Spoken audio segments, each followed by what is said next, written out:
Hello students, welcome back. Tense series के इस video number 7 में मैं आज आपके साथ डिस्कस करने जा रहा हूं प्रेजेंट परफेक्ट कॉन्टिन्यूअस टेंस। कोशिश रहेगी कि मैं इसी एक वीडियो में सारे बेसिक रूल्स और सारे एडवांस्ड रूल्स आपके साथ डिस्कस करूं। चलिए मैं सबसे पहले आपको बतला देता हूं कि इस वीडियो में मैं किस किस बात पर आपसे डिस्कशन करने जा रहा हूं। जरा देखिए यहां पर सबसे पहले तो हम लोग पढ़ेंगे प्रेजेंट परफेक्ट कॉन्टिन्यूअस टेंस की डेफिनेशन, और फिर डेफिनेशन पढ़ने के बाद फिर हम एक कॉन्सेप्ट अपना बिल्ड करेंगे। आखिर डेफिनेशन पढ़ने के बाद क्या और कौन सी बातें निकल करके आती हैं, उसी से आपका कॉन्सेप्ट बनेगा, और फिर हम कुछ एग्जांपल्स देखेंगे। तीसरे पॉइंट पर हम डिस्कस करेंगे यूज ऑफ सिंस फॉर। आप तो सभी लोग जानते ही होंगे कि प्रेजेंट परफेक्ट कॉन्टिन्यूअस टेंस में सिंस और फॉर का प्रयोग किया जाता है, लेकिन क्या ये कंपलसरी है? क्या कुछ ऐसे सेंटेंसेस भी होते हैं जिनमें हम सिंस या फॉर का प्रयोग नहीं कर सकते हैं या नहीं हमें करना चाहिए? बड़ा ही इंटरेस्टिंग पॉइंट है, बहुत ध्यान से सुनिएगा। अच्छा, फिर आगे हम कुछ एडवांस्ड रूल्स डिस्कस करेंगे, और उन एडवांस्ड रूल्स में से क्या है? Verbs that can not be used in present perfect continuous tense. हालांकि जो टेंस होगा वो प्रेजेंट परफेक्ट कॉन्टिन्यूअस टेंस ही होगा according to definition and according to concept, लेकिन हम फिर भी प्रेजेंट परफेक्ट कॉन्टिन्यूअस टेंस की वर्ब का यूज वहां पर नहीं करेंगे। आप ध्यान दीजिएगा, उस पॉइंट को आपको बहुत अच्छे तरीके से समझना होगा। और फिर आगे चल करके हम देखेंगे point number 5, present perfect continuous tense versus present perfect tense. Last video में मैंने आपको बतलाया था कि अगर हम प्रेजेंट परफेक्ट कॉन्टिन्यूअस टेंस या प्रेजेंट परफेक्ट टेंस में से किसी एक का प्रयोग करके हम कोई सेंटेंस करते हैं तो उन दोनों ही सेंटेंसेस का मीनिंग या सेंस लगभग एक जैसा ही होता है। लगभग नहीं बल्कि एक जैसा ही होता है, लेकिन ये एक बड़ा टॉपिक है और ये एक बड़ा ही एडवांस्ड टॉपिक है। मैं इस पर कुछ बड़ी ही ऐसी मजेदार चीजें और ऐसी इंटरेस्टिंग चीजें आपको बतलाऊंगा जिसे पढ़कर, जिसे जानकर आप लोगों को निश्चित ही बड़ा मजा आने वाला है। इसलिए वीडियो को शुरू से लेकर अंत तक देखिएगा। चलिए अब यहां से हम वीडियो को शुरू करते हैं। तो चलिए students, present perfect continuous tense की डेफिनेशन को पढ़ते हैं और एक कॉन्सेप्ट बनाते हैं। आइए जरा पढ़ते हैं, ये लिखी हुई है डेफिनेशन। पढ़ते हैं क्या लिखा है। Present perfect continuous tense is a verb form. सबसे पहले तो आप जान लीजिए कि ये जो प्रेजेंट परफेक्ट कॉन्टिन्यूअस टेंस होता है ये एक क्रिया का स्वरूप होता है। मैंने उसे ब्रैकेट में लिख दिया है। यहां पर क्या लिखा है देखिए, has have plus been plus verb में आईएनजी। अगर किसी भी क्रिया का ये स्वरूप होता है, यानी has have plus been plus verb की फर्स्ट फॉर्म में आईएनजी अगर हम यूज करते हैं तो उसे ही हम प्रेजेंट परफेक्ट कॉन्टिन्यूअस टेंस कहते हैं, राइट। अच्छा, अब देखते हैं आगे इस क्रिया का प्रयोग हम कब करते हैं या किन सिचुएशंस में करते हैं। देखिए, which is used to talk about, जिसका प्रयोग किया जाता है बात करने के बारे में। किसके बारे में बात करने के लिए? एन एक्शन, यानी किसी एक ऐसे एक्शन के बारे में बात करने के लिए जिसका प्रयोग किया जाता है। कैसे एक्शन के बारे में? That started in the past, जो बीते हुए समय में शुरू हुआ था, and is continuing at present, और वही जो बीते हुए समय में शुरू हुआ था वही एक्शन अभी भी एट प्रेजेंट मींस वर्तमान में, यानी इस समय जब मैं आपसे बात कर रहा हूं, आप मुझे सुन रहे हैं, इस समय भी वो चल रहा है, राइट। अच्छा, अगर ऐसा कोई एक्शन होता है तो हम उस स्टेट को प्रकट करने के लिए ये has have plus been plus verb की फर्स्ट फॉर्म में आईएनजी का प्रयोग करते हैं। एक और भी सिचुएशन है जो शायद आपने ना सुनी हो, चलिए मैं आपको बतला देता हूं। और अथवा हैज स्टॉप्ड रिसेंटली, अथवा वो एक्शन जो बीते हुए समय में शुरू हुआ था वो अभी हाल ही में रुका हुआ है, यानी स्टॉप किया गया है, ठहरा हुआ है या समाप्त हुआ है या उसे बंद किया गया है, राइट। कोई भी ऐसी कंडीशन हो सकती है, लेकिन उसके साथ एक चीज और सामान्य तौर पर जुड़ी होती है। देखिए जरा, यूजुअली विद अ रिजल्ट, और साधारणतया उसके साथ में एक रिजल्ट भी निहित होता है, उसी के साथ में इंक्लूडेड होता है। अच्छा, ये जो बातें हुई, इन बातों से हम कौन कौन से पॉइंट्स निकाल लेते हैं, जरा गौर करिए। अब हम यहां पर इस डेफिनेशन को स्टडी करते हैं और एक कॉन्सेप्ट बनाते हैं। देखिए यहां पर कहा गया कि present perfect tense, present perfect continuous tense क्या है? हैज हैव प्लस वर्ब की प्लस बीन और प्लस वर्ब की फर्स्ट फॉर्म में आईएनजी, राइट। ये हुआ आपका प्रेजेंट परफेक्ट कॉन्टिन्यूअस टेंस। अब इसका प्रयोग हम किन किन सिचुएशंस में करते हैं? नंबर 1, ध्यान दीजिए, ये है टाइम लाइन। इस टाइम लाइन में जो स्पीकर होता है, जहां पर वो बोल रहा होता है, उसी को हम नाउ कहते हैं या उसी को आप कह सकते हैं प्रेजेंट, राइट। ये तो जो स्पीकर जब वो बोल रहा है किसी एक स्टेटमेंट को, वह कह रहा है, तो उसे डिफॉल्ट टाइम माना जाता है, यानी वर्तमान माना जाता है, राइट। अच्छा, अब ये इस क्रिया का प्रयोग हम किस सिचुएशन को या किसी एक्शन की किस सिचुएशन को, किस कंडीशन को शो करने के लिए करते हैं? तो यहां पर कहा गया an action that started in the past. ध्यान दीजिए, ये है नाउ यानी अब, ये है प्रेजेंट, और प्रेजेंट से पहले किसी एक एक्शन की बात की जा रही है जो यहां से यानी भूतकाल में बीते हुए समय में शुरू हुआ था, और वो शुरू होकर के और यहां तक अभी भी कंटिन्यू कर रहा है। यानी जब स्पीकर बोल रहा है उस समय भी वो एक्शन पास्ट से शुरू होकर के और वर्तमान में आकर के जुड़ रहा है। ओके, बस इस एक सिचुएशन को प्रकट करने के लिए हम has have plus been plus verb की फर्स्ट फॉर्म में आईएनजी लगाते हैं। दूसरी एक सिचुएशन है अथवा फिर वो स्टॉप किया गया है, यानी वो एक्शन स्टॉप हो गया है, यानी ये वर्तमान है और ये प्रेजेंट है, राइट। और इस प्रेजेंट से पहले हाल ही में का मतलब होता है थोड़े समय पहले, 10 मिनट 15 मिनट कुछ समय पहले ही क्या हुआ है कि वो काम वहां पर रुक गया है, स्टॉप हो गया है, यानी रोक दिया गया है या वह स्वयं ही रुक गया है। लेकिन इसी के साथ वो वर्तमान में अपने साथ में सामान्य तौर पर एक रिजल्ट को भी ले आता है, राइट। तो ये दो सिचुएशंस हैं जहां पर हम प्रेजेंट परफेक्ट कॉन्टिन्यूअस टेंस का प्रयोग करते हैं। अब इन्हीं दोनों ही सिचुएशन को हम कुछ एग्जांपल्स की मदद से जरा समझने का प्रयास करते हैं और ट्रांसलेट करने का प्रयास करते हैं। तो चलिए अगली स्लाइड में पढ़ते हैं।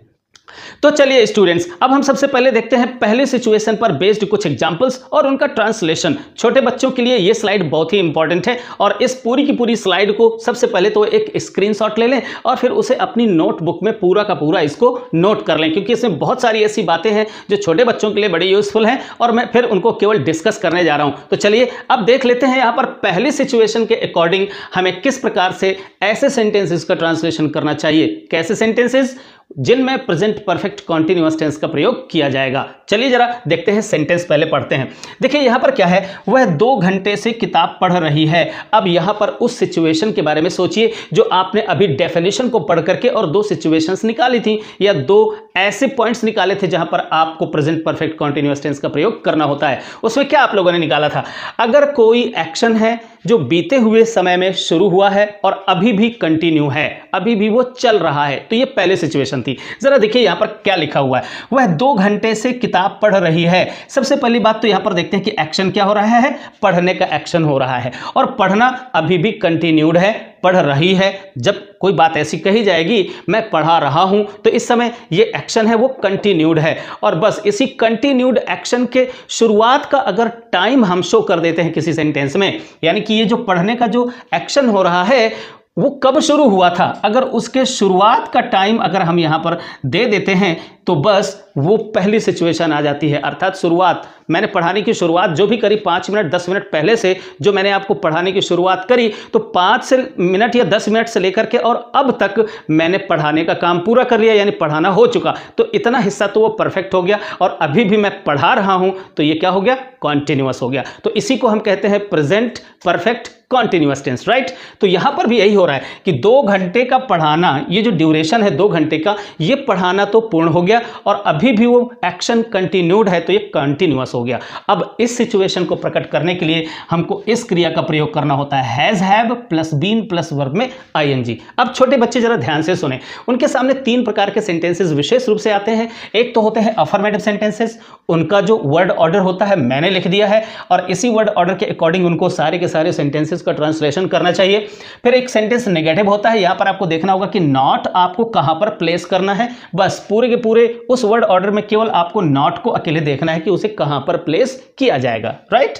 अच्छा, इंटरोगेटिव सेंटेंसेस 2 प्रकार के होते हैं, यस या नो टाइप। कुछ ऐसे क्वेश्चंस होते हैं जिनका आंसर आप यस या नो में दे सकते हैं। अगर आप उन क्वेश्चंस का आंसर आप यस या नो में दे सकते हैं तो वहां पर उस सेंटेंस में जो आपने क्वेश्चन वर्ड हिंदी वाले सेंटेंस में जो यूज किया था, उस क्वेश्चन वर्ड की इंग्लिश अंग्रेजी में नहीं बनाते हैं और सिंपली उस सेंटेंस को हम हैज या हैव से शुरू करते हैं। अभी आप एग्जाम्पल देखेंगे और आपको समझ में आएगा। फिर इसके बाद सब्जेक्ट रखते हैं, फिर नॉट अगर नेगेटिव होता है तो नॉट रखते हैं, फिर बीन रखते हैं, फिर वर्ब में आईएनजी लगा करके रखते हैं, ऑब्जेक्ट और अदर। यही वास्तव में एक बेसिक स्ट्रक्चर होता है किसी भी सेंटेंस को ट्रांसलेट करने का। चलिए जरा एक बार देख लेते हैं क्या करते हैं। अफर्मेटिव सेंटेंस में सबसे पहले सब्जेक्ट रखते हैं। सब्जेक्ट क्या होता है, इस एक्शन को परफॉर्म करने वाला जो पर्सन होगा वो सब्जेक्ट होगा, राइट।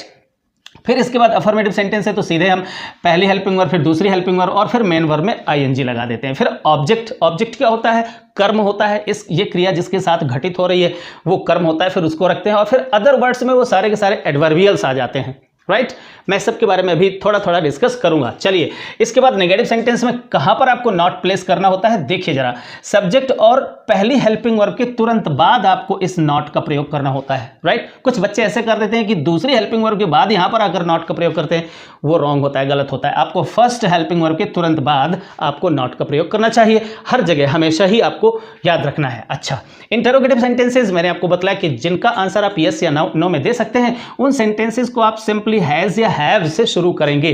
ध्यान दीजिए, हेल्पिंग वर्ब से ही शुरू करेंगे। आप उस सेंटेंस में अगर कोई क्या नामक जैसा कोई अगर इंटरोगेटिव वर्ड रखा हुआ है तो उसकी इंग्लिश यानी अंग्रेजी बना करके व्हाट का प्रयोग नहीं करेंगे। ओके, फिर इसके बाद सिंपली आपको सब्जेक्ट रखना है, फिर वही नॉट, फिर बीन, फिर वर्ब में आईएनजी, ऑब्जेक्ट और अदर चीजें बाद में क्वेश्चन मार्क। देखिए, इसमें और इसमें क्या अंतर है, सिर्फ इतना ही तो अंतर है कि आपने इस हैज हैव को पहले रख दिया है और सब्जेक्ट को बाद में रख दिया है और बाद में क्वेश्चन मार्क लगा दिया है। ओके, अच्छा, अब कुछ ऐसे इंटरोगेटिव सेंटेंसेस होते हैं जिनका आंसर आप यस या नो में नहीं दे सकते।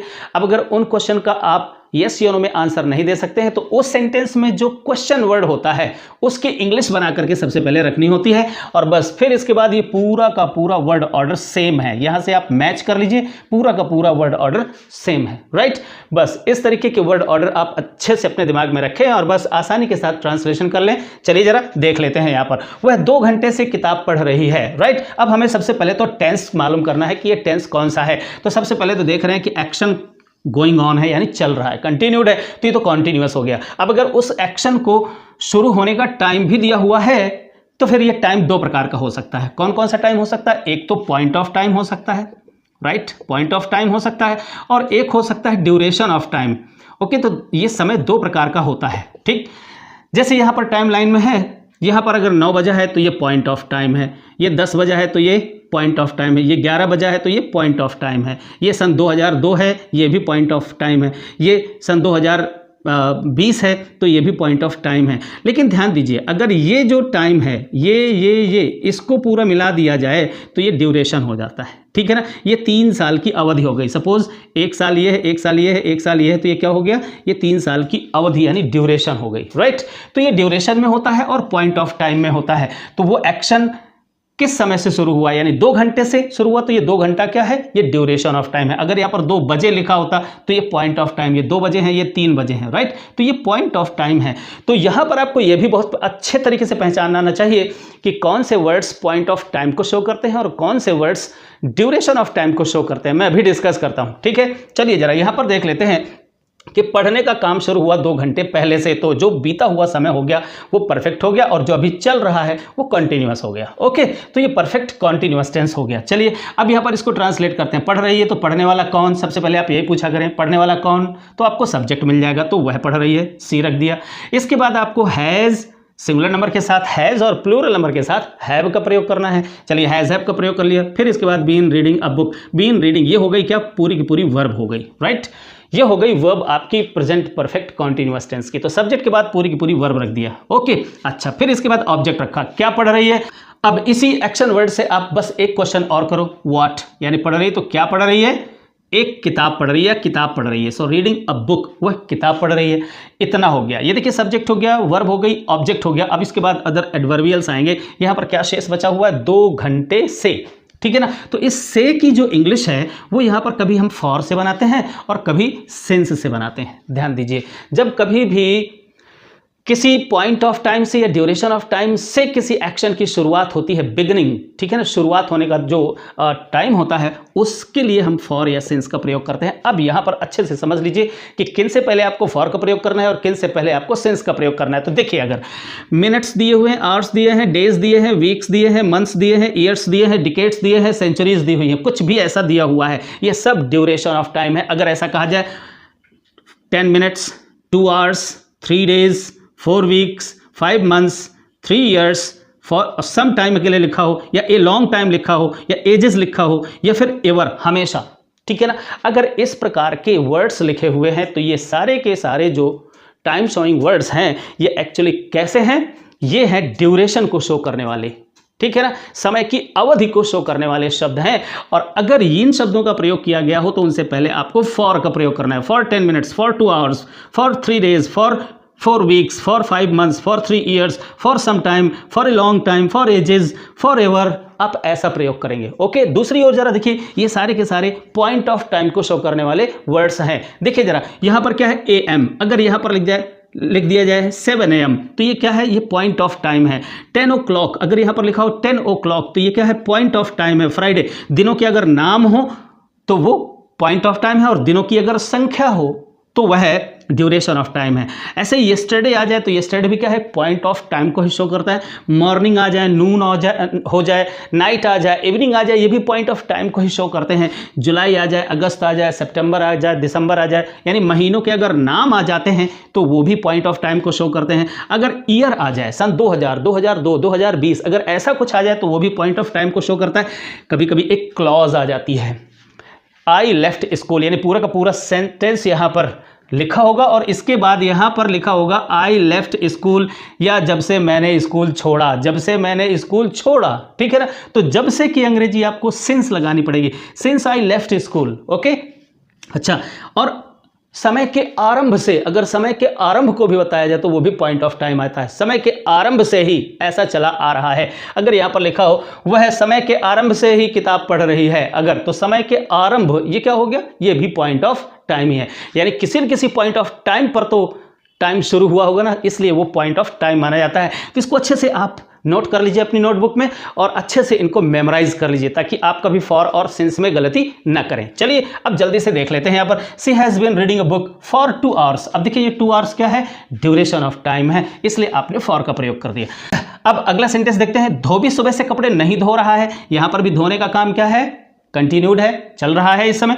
और सुबह से, अगर यहाँ पर सुबह से लगा है तो सुबह आप यहाँ पर देख लीजिए, अगर यहाँ पर मॉर्निंग है, दिन के प्रहर है, कुछ भी, सुबह है, दोपहर है, शाम है, रात है, तो उससे पहले आपको सिंस का प्रयोग करना होगा। और ट्रांसलेशन करने का वही सीधा सा नियम, धोने का एक्शन हो रहा है तो धोने वाला कौन, द वॉशरमैन है, सब्जेक्ट हो गया। फिर इसके बाद हैज़ लगाया, और अगर सेंटेंस नेगेटिव है तो फर्स्ट हेल्पिंग वर्ब के तुरंत बाद आपको नॉट का प्रयोग करना होता है। फिर इसके बाद सेकेंड हेल्पिंग वर्ब, फिर मेन वर्ब में ING, ये हो गया सब्जेक्ट प्लस वर्ब हो गई। ओके, फिर इसके बाद ये ऑब्जेक्ट हो गया, भाई धोबी क्या धो रहा है, क्लॉथ्स धो रहा है, तो यहाँ पर ये ऑब्जेक्ट हो गया। फिर इसके बाद यहाँ पर टाइम आ गया, टाइम अगर क्या है, पॉइंट ऑफ टाइम है तो उसके लिए सेंस लगाइए, और अगर ड्यूरेशन ऑफ टाइम है तो फॉर लगाइए, राइट। अब अगला सेंटेंस जरा देखते हैं। अब अगले सेंटेंस में क्या तुम 2020 से इस विद्यालय में पढ़ा रहे हो। ओके, यहाँ पर पढ़ा रहे हो, क्लियर। अच्छा, तो पढ़ाना इस समय जारी है, यानी इस समय तो जब कहा जा रहा है तब तो नहीं जारी है, लेकिन 2020 से अगर अभी तक 22 तक कोई पढ़ा रहा है तो इस एक्शन को भी कंटिन्यूएशन में ही माना जाता है। मैंने प्रेजेंट कॉन्टिन्यूअस टेंस में सारी सिचुएशंस डिस्कस करी हैं। अगर आपने उस वीडियो को नहीं देखा है तो प्रेजेंट कॉन्टिन्यूअस टेंस को आपको जरूर देखना चाहिए। ये रहा वीडियो, और इस वीडियो को जरूर देख लीजिएगा। अच्छा, आगे आते हैं। क्या तुम सन 2020 से इस विद्यालय में पढ़ा रहे हो। यहां पर देख रहे हैं पढ़ाने का काम कब से हो रहा है, सन 2020 से, और ये क्या चल रहा है, 2022 चल रहा है। यानी यहां पर बीते हुए समय से किसी एक्शन के निरंतर चलते रहने की बात को किया जा रहा है। ओके, अच्छा, चलिए, लेकिन अब यहां पर बात यह है कि क्या इस क्वेश्चन का आंसर आप यस या नो में दे सकते हैं। अगर दे सकते हैं यस या नो में, तो फिर इस क्या की इंग्लिश आप बना करके कहीं नहीं रखेंगे, यानी ये क्या, इसकी इंग्लिश नहीं बनाई जाएगी, राइट। सिंपली इसकी हेल्पिंग वर्ब को यहां पर रख देंगे। तो देखिए जरा, क्या तुम इस विद्यालय में सन 2020 से पढ़ा रहे हो। तो कोई अगर पढ़ा रहा है तो कह सकता है हाँ, और अगर नहीं पढ़ा रहा है तो कह सकता है नहीं। यानी इस क्वेश्चन का आंसर आप यस या नो में दे सकते हैं। तो इस क्या की अंग्रेजी आपको नहीं बनानी पड़ेगी। ओके, और सिंपली आप क्या करते हैं, इस सेंटेंस की हेल्पिंग वर्ब को, तो बस भाई हेल्पिंग वर्ब वही हैज़ हैव है, तो सब्जेक्ट के अकॉर्डिंग आपने हेल्पिंग वर्ब रख दी, ठीक है ना। यू के साथ आपको हैव का प्रयोग करना होता है, आई के साथ आपको हैव का प्रयोग करना होता है, VI-VU दे, प्रोनाउंस में I-V-U दे के साथ आपको हैव का प्रयोग करना है, और ही सी इट के साथ में आपको हैज़ का प्रयोग करना है। बाकी फिर आप अगर यहाँ पर सब्जेक्ट कोई पर्सन एक है, सिंगुलर है, तो हैज़ का प्रयोग करिए, और अगर प्लूरल है यानी एक से अधिक है तो हैव का प्रयोग करिए। ओके, अच्छा, तो हैव यू बीन, बस इतना सा अंतर है। इस जो वर्ड ऑर्डर है, इस वर्ड ऑर्डर को यहाँ पर अप्लाई कर दीजिए। चलिए, हैज़ हैव पहले रख दिया, फिर इसके बाद सब्जेक्ट रख दिया, सब्जेक्ट आ गया, फिर इसके बाद अगर सेंटेंस नेगेटिव होता तो यहाँ पर नॉट रख देते, और अगर नहीं है तो कोई बात नहीं है, फिर आगे आप बीन रखिए, वर्ब में ING रखिए, बीन रख दिया, ING रख दिया। फिर इसके बाद ऑब्जेक्ट यहाँ पर है नहीं तो सीधे इन दिस कॉलेज, ये एडवर्बियल है और ये भी एडवर्बियल्स ही है। तो आप देख रहे हैं कि यहाँ पर हमने 2020 से पहले हमने सिंस का प्रयोग किया है, क्योंकि अगर ईयर के नाम दे दिए जाएंगे तो वहां पर उससे पहले क्या लगाएंगे, सिंस लगाएंगे। तो ये छोटी छोटी बातें हैं, बहुत सारी बच्चों के लिए बड़े काम की बातें हैं। हाँ, जो बड़े बच्चे इस समय पढ़ रहे हैं उनके लिए तो ज़रूर थोड़ा सा ये टाइम टेकिंग है, तो इसको वो स्किप कर सकते थे पहले से। आई एम सॉरी, मैंने आपको पहले नहीं बताया, अदरवाइज आप ये स्किप कर सकते थे। चलिए, अगर आपने इसे जान लिया है तो बड़ी अच्छी बात है। अब लेकिन इसके बाद अब आपको स्किप नहीं करना है, क्योंकि यहाँ से मैं जो कुछ, ये तो सब कुछ आपको स्कूलों में पढ़ा दिया गया होगा, आई एम श्योर, बट इसके बाद जो मैं आपको यहाँ पर प्रेजेंट परफेक्ट कॉन्टिन्यूअस टेंस के बारे में बताने जा रहा हूँ, पॉसिबली वो स्कूलों में तो नहीं पढ़ाया गया होगा। नहीं विश्वास कर रहे हैं तो चलिए देख लीजिए। अब देखिए स्टूडेंट्स, सिचुएशन नंबर 2 जो आपके लिए थोड़ी सी नई हो सकती है, तो चलिए जरा देखते हैं वो सिचुएशन नंबर 2 क्या है। वहां पर डेफिनेशन में पढ़ते समय आपने ये जाना था कि प्रेजेंट परफेक्ट कॉन्टिन्यूअस टेंस का प्रयोग हम वहां ऐसी सिचुएशन के लिए भी करते हैं जब बीते हुए समय में से कोई कार्य शुरू हुआ और वो शुरू हो करके और अभी थोड़ी देर पहले ही आकर के रुका हो, ठहरा हो या समाप्त हुआ हो। अगर ऐसी कोई सिचुएशन होती है तो वहां पर भी हम प्रेजेंट परफेक्ट कॉन्टिन्यूअस टेंस का ही प्रयोग करेंगे। मैं यहां पर जरा आपको एक डायग्राम बना करके दिखाता हूं। सपोज ये है नाउ, ये क्या है, नाउ, अभी प्रेजेंट है, और भूतकाल में यहां इस पॉइंट ऑफ टाइम से अगर कोई काम शुरू हुआ और शुरू होकर के सीधे यहां प्रेजेंट पर नहीं, बल्कि वो शुरू होकर के कहां, थोड़ा सा यहां पर आकर के, यानी प्रेजेंट से थोड़ा पहले आकर के यहां पर ये काम आकर के रुका है, तो वो भी प्रेजेंट परफेक्ट कॉन्टिन्यूअस टेंस के अंतर्गत ही आता है।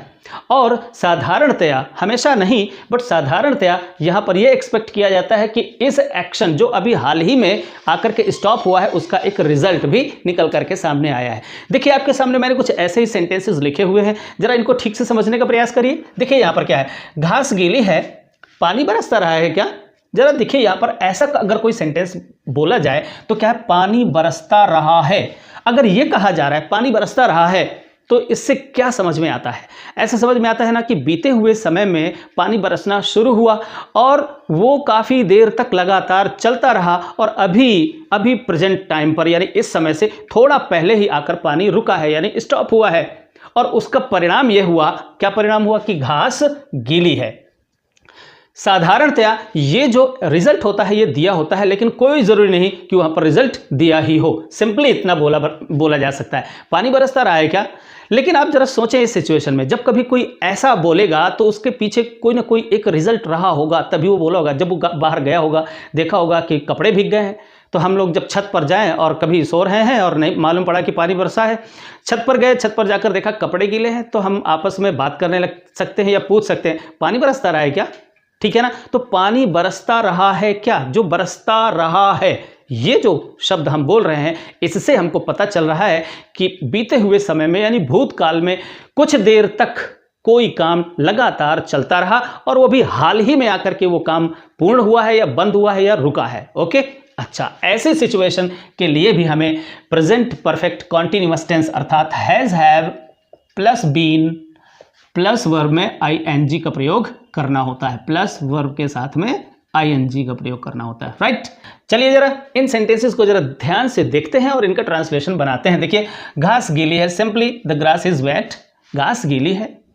और पानी बरसता रहा है क्या, अब यहां पर क्या देखिए बाद में रखा है, छोटे बच्चे लोग जरा ध्यान से सुने। क्या इस प्रश्न का उत्तर हाँ या ना में दिया जा सकता है? जी हाँ, बिल्कुल दिया जा सकता है। पानी बरसता रहा है क्या, अगर कोई जानता है, किसी से पूछा जा रहा है तो वो कह सकता है हाँ, अगर नहीं बरसता रहा है तो नहीं, ऐसा कहा जा सकता है, राइट। अच्छा, तो इस क्वेश्चन का आंसर आप यस या नो में दे सकते हैं। तो बस इस क्या की इंग्लिश आपको व्हाट से नहीं बनानी है, ओके। इस क्या की इंग्लिश आपको नहीं बनानी, सिंपली आपको क्या करना है, हेल्पिंग वर्ब से इस सेंटेंस की शुरुआत करना है, ठीक है ना। So has, helping verb has आ गई, फिर इसके बाद सब्जेक्ट आ गया, फिर इसके बाद सेकंड हेल्पिंग वर्ब आ गई और फिर मेन वर्ब और बाद में क्वेश्चन मार्क, और ऐसा सेंटेंस बनेगा, हैज इट बीन रेनिंग, क्या पानी बरसता रहा है। अब यहां पर एक प्रश्न आता है और यहीं पर क्लियर हो जाए, मैंने आपको वहां पर शुरुआत में बतलाया था, क्या किसी परफेक्ट कॉन्टिन्यूअस टेंस में सिंस या फॉर का प्रयोग कंपलसरी है, सिंस या फॉर का प्रयोग कंपलसरी है। अब ये प्रश्न आप अच्छे तरीके से समझ लीजिए और जान लीजिए कि सिंस और फॉर का प्रयोग केवल और केवल वहां पर जरूरी है जहां पर टाइम मेंशन किया गया होगा।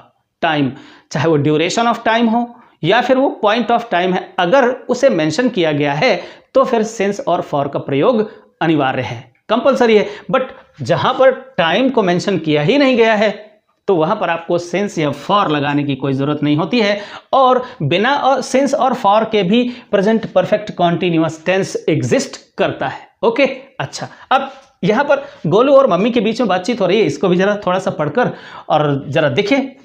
मैं बहुत थक गया हूं, अगर गोलू यहां पर बोलता है तो ये किसी न किसी एक्शन का परिणाम है। थक जाना क्या है, कोई हमने कुछ किया होगा जिसके परिणाम स्वरूप हम थक गए, तो ये एक रिजल्ट है। ओके, और रिजल्ट यहां पर क्या है, I am extremely tired, right, मैं बहुत थक गया हूं। अब यहां पर मम्मी पूछ रही हैं क्यों, क्या करते रहे, यानी कुछ ना कुछ करने का परिणाम यह है कि वो थक गया है। ओके, तो क्या करते रहे हो, यानी अभी हाल ही में वो कुछ लगातार काफ़ी देर से, यानी बीते हुए समय में काफ़ी देर से कुछ करता रहा है, लगातार होता रहा है, अभी थोड़ी देर पहले ही उसने वो काम बंद किया है। तो मम्मी क्या बोलेंगी, why, what have you been doing, क्या करते रहे हो तुम। Okay, what have you been, देखिए जरा, हैव बीन और वर्ब में I N G present perfect continuous tense का प्रयोग किया, राइट।